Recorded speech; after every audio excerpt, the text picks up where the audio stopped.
Hello. Okay, so this is not really the best video, but I don't really have a helper, so I'm going to try to do the best I can here. I am doing a newborn exam, and I'm going to talk you through what I would do with a typical newborn. This is my baby, but obviously it's much smaller than a normal size baby. We start at the head. The first thing that I would look for are the fontanelles. The anterior fontanelle should be about 3 to 4, which is going to be right in this area, about 3 to 4 centimeters by 2 to 3 centimeters, and then the posterior fontanelle is going to be back in this area, and that one's going to be like a fingertip.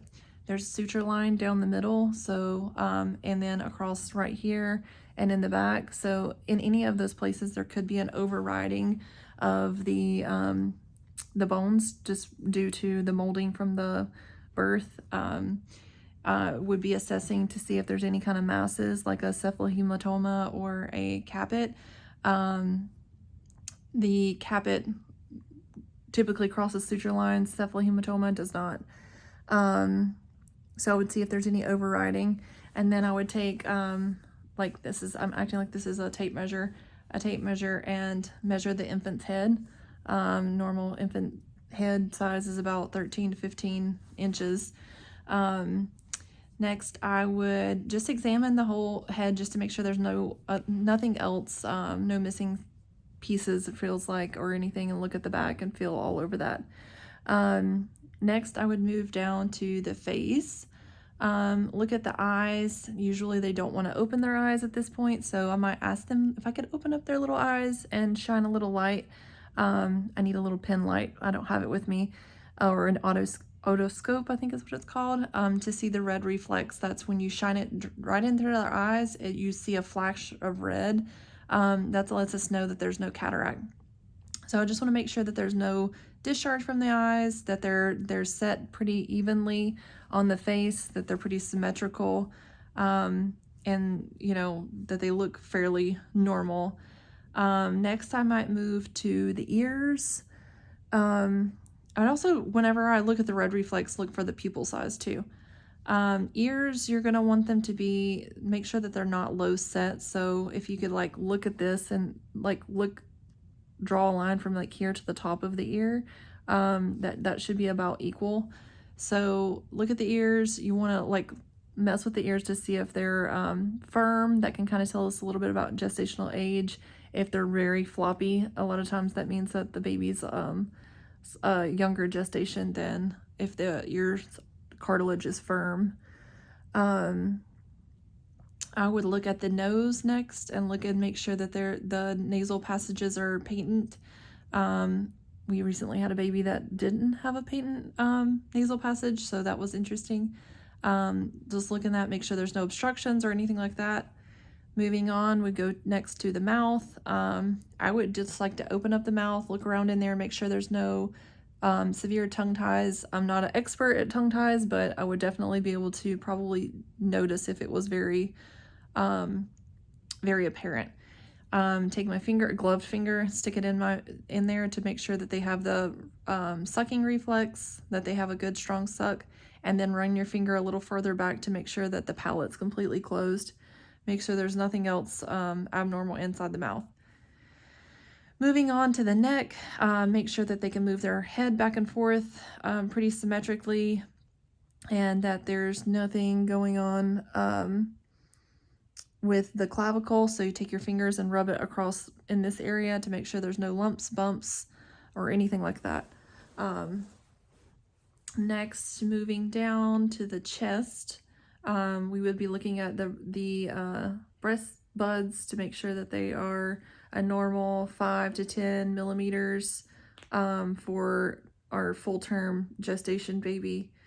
And then I would listen to, I don't have a stethoscope right here, but listen to the lungs on both sides, top right here, here, and here. Make sure that the lungs sound nice and clear on the front, and then I would listen again on the back also once I get to that. Listen to the heart to make sure there's no murmurs. A normal heart rate would be anywhere between 120 and 160. Respirations also would be between 30 and 60 beats per minute, or breaths per minute. Excuse me. So I would definitely be listening for a full minute to make sure that I'm getting that sounds of the murmur, if there's any murmurs or anything like that. Moving down to the umbilical cord, I want to make sure that that's nice and dry, that there's nothing, no hernias or anything like that. There's 2 arteries, 1 vein. Look at the end of the umbilical cord. I would also listen with my stethoscope for bowel sounds to see if there's any bowel sounds. I could palpate over in this area to see if I can feel the liver, if that's enlarged or anything like that. And then make sure there's no retractions on the lungs or on the chest whenever the baby's breathing, to make sure there's no respiratory distress or anything like that. Moving on down, you can feel the femoral artery to feel for the pulse, right in this area. My baby's not very realistic, but in this area. And then on to the genitals. For genitals, for a female baby, I would be looking at the labia to make sure that the labia closes over, the labia minora closes over the labia minora. If it doesn't, then there's a good possibility that this baby's not full term. Look at the clitoris, make sure that that looks normal and the urethra is normally placed. And then I would be taking the baby and spreading the anus apart to see if it's the anus is patent, and you should get like the anal winking. If this is a boy baby, I'm going to be looking at the penis to make sure that there's not a hooded penis. We actually just had a baby that had hypospadia, so I was able to identify that.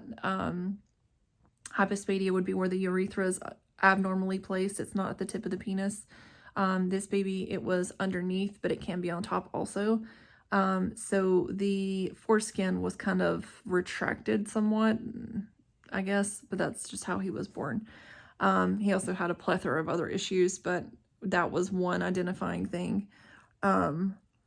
So anyways, the scrotum, I would be feeling for each testicle and using a pen light to look and see if the testicles are descended, or you can just gently palpate and make sure that they're both descended. Next, I would be checking for the hips, where you take I can't really do it with this, with this baby, but you would take their hips and you press in at the knee just slightly and out and in to make sure that there's no clunks. If there is, there could be a mild hip dysplasia or some a dysplasia that needs to be addressed. Let's see. On down, we would move on down to the feet, make sure there's no club feet or anything like this. Count all the fingers and toes, make sure that the toes, normal amount of fingers, toes. Look at the creases of the feet. Typically a full-term baby's going to have creases all the way down the feet. 2/3 creases is going to be like 38, 39 weeks, something like that. And then flip the baby over and kind of hold them like this so you can kind of run your fingers down their spine, make sure that their spine's nice and straight. And then in this area right above the little butt crack, you would see sometimes you see a little dimple. Make sure that that's closed. Sometimes there's also a tuft of hair. That was something that you would want to notate. In this general area too, we have a lot of babies because I'm in an area, I'm really close to Mexico, so like 70% of the population here are Mexican. We have a lot of babies that have Mongolian spots.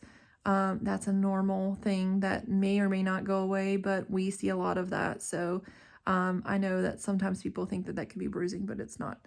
And they're generally in this area. They can be other places too, but we see a lot on the back.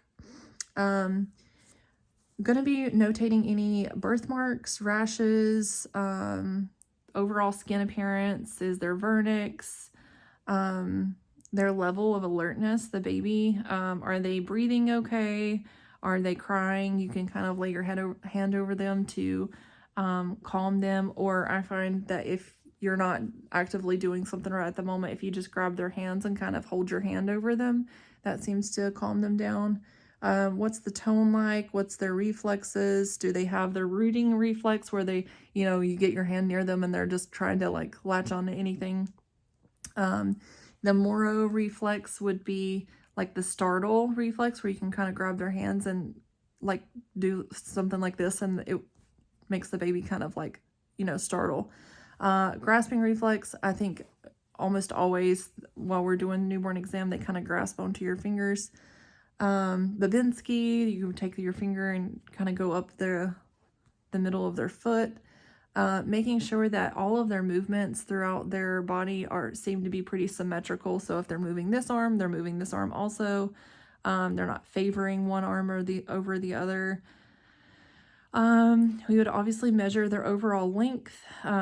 We do a chest circumference and then weight also. I'm trying to think if I am forgetting anything. I think that's about it for what I can what I'm trying to think of. We do a pulse ox on the baby's foot and their right hand. We do not want to do the left hand because of the ductus. One of the ductus ductus venosus, I think, is closing, or one of the shunts is closing, and you always do the preductal arm, which would be the right arm. I think that's about it. I will try to think some more and make sure that I covered everything that I want to. Thanks.